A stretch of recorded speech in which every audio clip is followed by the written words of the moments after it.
Assalamu alaikum wa rahmatullahi wa barakatuhu. Bismillah jangen eɗen mbaɗa ɗo ekko no pamirta masɗe qur'ana arab e sifa dabbo. Ay ɗum ɗo ko allif, ɗum ɗo ko allif, ɗum ɗo ko allif, ɗum ɗo ko allif. Ay allifaji ko nayi gaddannami ɗon. Joni noon sa waɗi ndani ngara masen, ay sa waɗi ni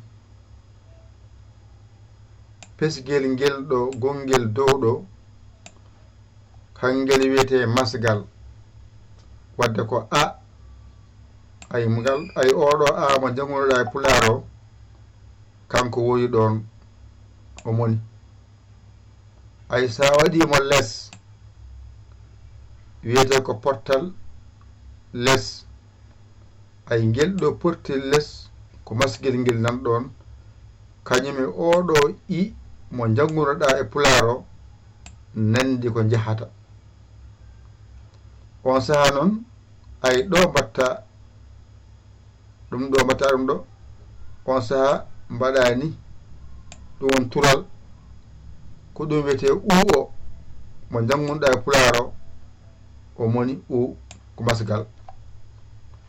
Joni noon oɗo so waɗi ndani waɗi ni kowal e dow muɗum, kanko e oɗo a nandi ko jahata ha joni.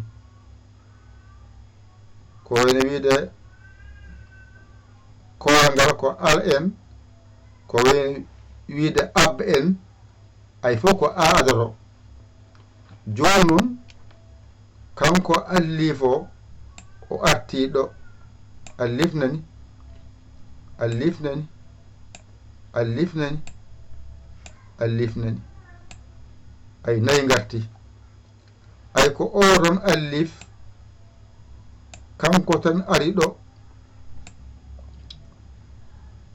ɗo ko ɗiɗi ngoni ɗo, ɗiɗi mbaɗɗa ɗo. On saha ay a o arti woni gadano, ay ɗiɗijo o woni oɗo na, ay an wadde oɗo a ko masgal gotal ngal, gongal ngal woni na o. Ay ɗo arti, ay ɗo in ay ko i wonno, ay i o nani, ay i o moni. Joni noon gongal ngal woni ay no wona in ay ɗone ko ngal ɗo woni i o, ngal ɗo woni no innira in. ay ɗo mbiɗamu ay ɗiɗi ay goto o woni o, ay goɗɗo o woni no innira ay ɗo noon nde wonno allif ala sidda ko hatan ganda sidda o, oɗo sidda e ngal ɗo kowal nandi ko jahata, yaltani a. Joni ko wayno wiide aa ay ko ɗo yaltata, wadde ko ɗum ɗo janguɗa. Toon ko polle ay allif o arti, allif o arti, allif o arti, allif o arti, ay heeɓi nayi.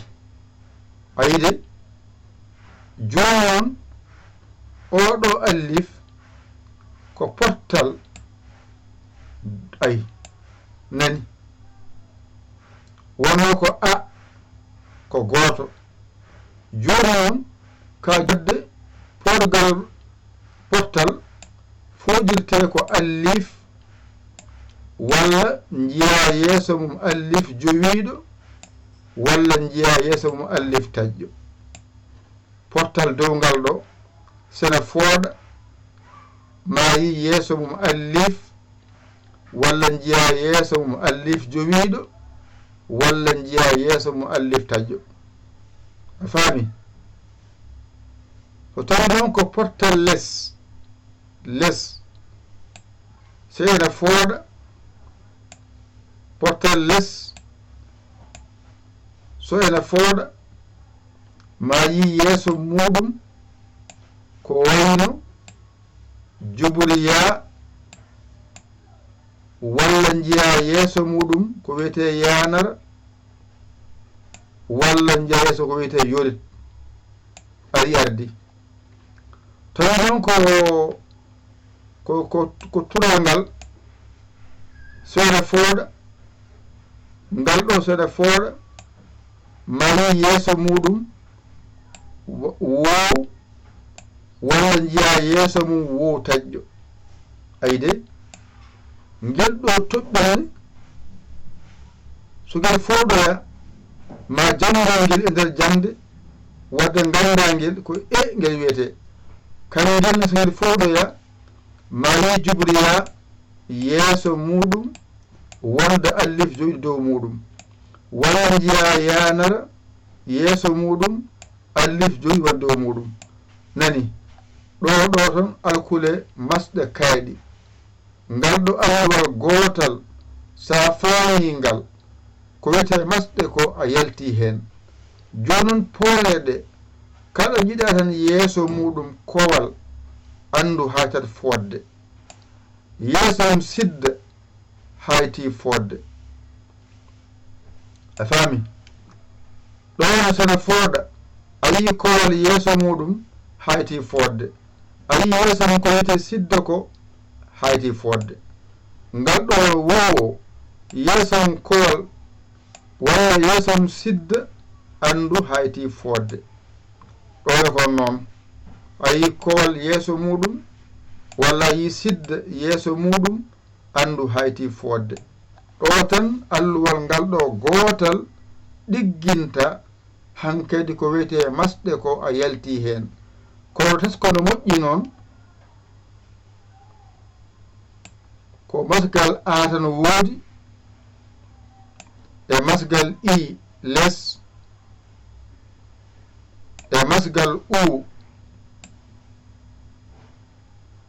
e masgal aa woni kowal ɗeɗo ne tan janngete kanji tan garti ga henne ay ngal ɗo ko gootal artiɗo henne woni ɗiɗi artiɗo henne fawa e polle ɗone ko i tan woodi i o noon artiɗo waɗi ɗiɗi artiɗo waɗi gootal so ene fooɗoya ayi ɗone ko u o woni ɗo ɗo ko ɗiɗi woni ɗo ɗo ko gootal so ene fooɗoya ayde ɗo ko wonɗo henne ko kowal ngal kowal e sidda jahadi nandi yaadu kowal e sidda nandi yaadu a faami ngel ɗo toɓɓene ari ko waynodema ma jangoy ko wayno wiide arne wata walle e geɗe baaɗe noon waddu hee tawɗo ɓe mbiya waddu haa jiya waddu hee ganda toɓɓe mbi ko yahata ɓe mbiyma arane jiya ɓe mbiya arana wadde ma andu e toɓɓe mbi ko yahata e geɗe baaɗe noon wadde ngal ɗo alluwal gootal tongirta masɗe ma qur'ana arab hankadi a yalti e majjere nde ƴettu kuɗol ma e karne ma mbaƴitoɗaɗe jangaɗe paamaɗe ƴettu kuɗol ma mbaƴitoɗaɗe jangaɗe paamaɗe a dañani mone saggitma e majje noddu en 0 0 221 77 906 14 81 mbaɗa yaya mbaɗa li jiya whatsapp o ngara caggitoto gueɗe ma. yo Allah wallu, yo Allah newnu, yo Allah reenu. ɗum ɗo woni masɗe mon ɗe janngoyten. seɗen janngoya weɓra on.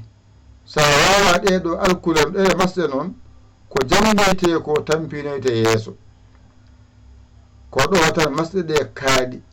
alluwal ngal ɗo gootal jaha ƴewa bawɗo ngal o holluma o famminma ha paama ɗum. seɗen masa ma yi masɗe ɗe mbeeɓa e maɗa. so Allah jaɓi inchallahu taala ko musidɗo mon guiɗo mon saabu Allah Yaya Ly Kaolack Sénégal. alhamdulillahi rabbil alamina. on jarama, wassalam.